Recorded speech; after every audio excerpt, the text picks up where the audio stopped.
if you by yourself cannot create that light. Then we have to somehow try that the circumstances on the outside help you, support you a little bit along this way. Today is a brand new video with Master Shi Heng Yi talking about being in a dark place and dark times and how his teachings can help you get out of that dark place and dark time. Today's video was made possible with mulligan.com, where you guys have been buying the Not a Journal ready for 2023. So if you use code 2023 on the website right now, you get another journal absolutely free for every journal that you purchase. As a massive thank you, we also discounted all of the t-shirts and hoodies. We just want to say thank you to all your support. Our film crew getting out to Master Shi Heng Yi and doing this was made possible with your support at mulligan.com, and also every channel member who joined down below. Thank you so much. But before that, dark places, difficult times, we all face them in life. At some point, they will come. And if you are not facing them right now, better to learn the teachings of the Master Shi Heng Yi in the Shaolin Temple Europe. And if you are facing them, this video is for you. Thank you and enjoy the video. Before we dive into this, thank you to Master Shi Heng Yi and the Shaolin Temple Europe. If you want to hear more from them, go to shaolin.online and see some of their free resources and courses available there. I think because of the setting that we're in, this is a nice question to open with, and I want to open with like trying to find light within the darkness, or trying to find hope in difficult times. Okay. So let's start taking this question quite literally, meaning it's too dark. So the result of if something is too dark is it's very difficult to actually distinguish anything. What are your possibilities in the darkness? Because you don't see any direction, you don't see objects in the darkness. So what therefore the approach is, what therefore I think must be done, is no matter which method you're using, you need to light up that space. So either you find a way to really light up that space so that in such a way that darkness slowly disappears and you slowly start to see what is in that room, what is in that space. That is the first possibility. Or the second one would be that you are developing yourself and are equipping yourself with some type of skills that gives you better abilities to see in the dark. And that can now mean, to translate this, sometimes when we are talking about seeing, we often relate it to the eyes, of course. But now there are different type of martial arts that already know sometimes things are going too fast. So fast that it's not advisable to only rely your actions upon what your eyes are able to perceive. So that's why now we're increasing sensibility and sensitivity in other areas of ourselves, which means the sensitivity of your touch, the sensitivity of realizing noise. Yeah? And that means in the Chinese martial arts, for example, there are different methods that are training certain skills. The skills to better listen. But listening, this time not meaning listening with the ears, listening while touching and being in contact with the person. That means the sensitivity increases of how you are starting to perceive your counterpart, let's say. And now translating this into the question, how can someone now who finds himself in this type of darkness, so what can he do? And there I can really only say there are a lot of different methods out there, and every door needs one certain key. Sometimes the Shaolin methods are not always the proper ones to just be offered to anyone. Sometimes it just doesn't fit. But the principle behind all of this is, see, this feeling of darkness in the way, this feeling of something is, yeah, exactly, it's closed to you.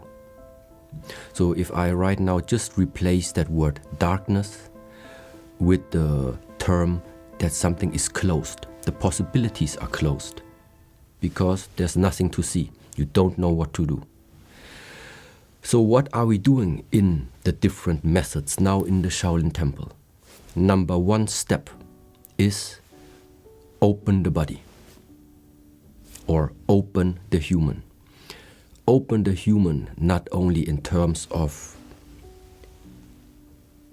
physically opening, meaning stretch open the muscles, stretch open the tendons, stretch open the ligaments, open really the body, open the lungs, that more oxygen can come in. But also means open the mind. Open the mind meaning to stop, to realize whenever you are in a way limiting your views, for example, limiting your own perspective. And by regularly practicing, every day we have exercises to open the body. Every day we take care that we are opening and stay with the open mind. This openness after time is something that we are then starting to incorporate into our being, into our daily life. And this is what opens then the doors again. The more open you become, the more you will see once again the possibilities that are out there. And now, practically speaking, what should you do? Increase the level of activity. That is like, if you want to have a one straight answer, if somebody finds himself in a too dark place, increase the amount of activity. Which means spend a lot of time outside while the sun is shining where there are a lot of people. The opposite is you're in a dark place and you stay at home in your four walls. For some time, it's sometimes necessary, but this is not going to be the solution. So that means if you by yourself cannot create that light, then we have to somehow try that the circumstances on the outside help you, support you a little bit along this way. And it can be quite similar, being also seen with this monastery. If everybody would have the ability to bring out the self-discipline, you don't need like disciplinary masters. Meaning you don't need a monastery also that takes care that you are keeping that external rules and the external structure. But like, for example, today, all the young guys that came, if they would already be so self-disciplined that they know exactly what they can do, what they cannot do, if they want to achieve something that they just focus on that, if they knew all of these things, well then they don't need this monastery anymore. But the point is that no human being, or a few, let's say, or very little, it's difficult sometimes if you are surrounded with different environments to always remind yourself back again, what is the state of being to keep on walking. And therefore, if it is not existing in the beginning coming from yourself, that's why we need sometimes external support. And the same goes for the question if somebody finds himself in that place of darkness. Either you find a way that you can find some light in there and then make it shine brighter from day to day. Or you need support. And this support at the same time can also mean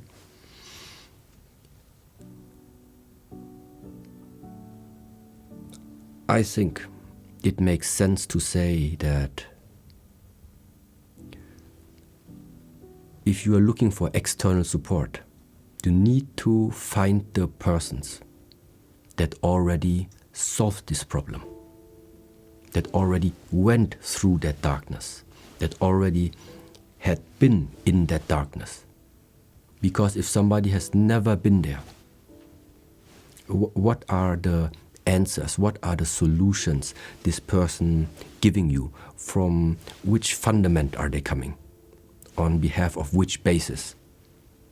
So that means sometimes the answers to such questions, they must come from someone who already had experience in that area. Because all other things are sometimes assumptions, book knowledge, which doesn't mean it's wrong, but it still is quite different. If you are talking sometimes to people where you know they went through something, this is not talk. It's talk from their experience.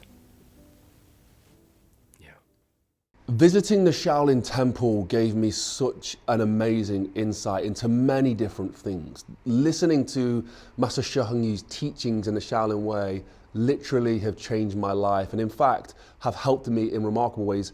I've known Master Shi Heng Yi now for over 2 years, but before I met Master Shi Heng Yi, I went through one of the most difficult times in my life.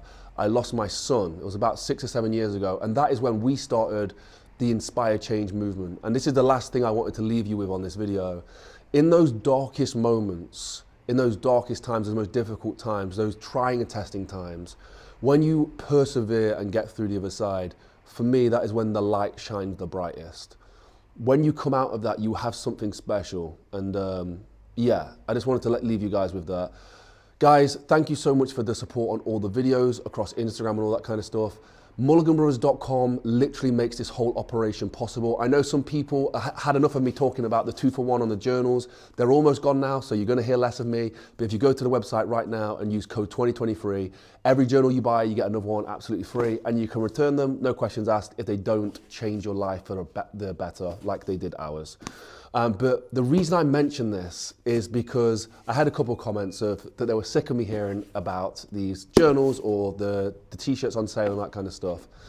We take a full production crew around the world to make these possible.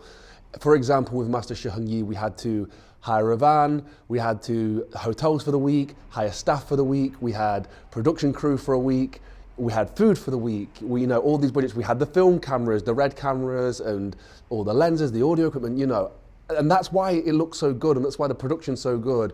And we hope that you guys enjoy that, and I hope that the time that we put into that production is worthy of me just mentioning the website once, because this is free, guys. No matter what, if you don't want to do any support and you just want to hear the message, that is the most important thing. At the end of the day, our goal is to inspire change. We just need to try and find a way to do it sustainably, and this right here, the support that you guys have given us and the join button down below, we cannot thank you enough. Our commitment to you is that we will continue to inspire change, and we put all the money from the website back into this. That's it. Guys, thank you so much for watching. I have been waffling. Oh, I will ask one more thing of you, because if you've made it this far, you're one of the strong subscribers, so you can bear with me for one more second, and that is mentioning of my son. We've also released these t-shirts on the website with the word "still" on them. They are for my son's charity, the Jacob Mulligan charity, where all the profits from the t-shirts, all the revenue from the t-shirts, so every single penny that's spent on one of those t-shirts is going towards a headstone for bereaved parents so that they can honor their child and grieve their child. Over 50% of the headstones at the baby grave section where my son is buried do not have headstones, because it's the last thing you expect when you bury a child. So guys, if you wanted to do that as well, they are on the website. Unfortunately, those t-shirts are not on sale, but all support is welcomed, and I cannot thank you enough. The most important thing, guys, go inspire some change. Whatever you do, go inspire some change. Take the messages from Master Shi Heng Yi and use them in your own life. I'll see you in the next one. Peace.